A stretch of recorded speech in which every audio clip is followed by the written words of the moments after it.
Le Maroc et le Mali ont fait part jeudi à Rabat de leur volonté de donner un nouvel élan à leurs relations bilatérales historiques. S'exprimant lors d'un point de presse au terme d'une réunion élargie avec le Premier ministre malien Soumeïlo Bobeyi Maïga, le chef de gouvernement Saadetdine El Athmani a indiqué que cette visite a pour objectif de donner un nouvel élan aux relations bilatérales ayant connu un tournant important après la visite royale au Mali en 2014.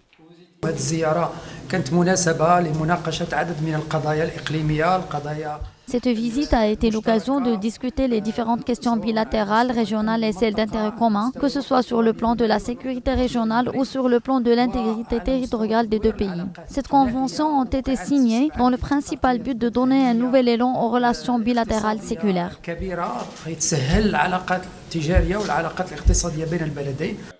Les deux parties ont convenu à continuer leurs échanges, notamment au niveau des ministres des Affaires étrangères, afin d'examiner les possibilités de mettre en place un cadre de dialogue stratégique eu égard aux défis communs auxquels les deux pays sont confrontés. Nous estimons qu'elles auraient pu atteindre un niveau de développement qui soit à la hauteur aussi de l'amitié et de l'estime réciproque qu'il y a entre nos deux peuples et nos deux États, et nos deux chefs d'État.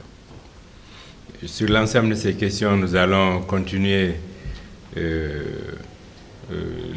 les échanges, notamment dans un premier temps par le biais de nos deux ministres des Affaires étrangères, qui vont voir dans quelle mesure nous pourrions avoir un cadre de dialogue stratégique, parce que nous sommes confrontés à des défis communs qui nécessitent une concertation permanente, une consultation permanente et une coordination dans les différentes instances où nous sommes. La visite du travail et d'amitié qu'effectue le Premier ministre malien au Royaume constitue également une occasion pour les deux pays pour consolider davantage leur coopération bilatérale en procédant à la signature de plusieurs accords, notamment dans les domaines militaires, du transport, de l'emploi et de la logistique.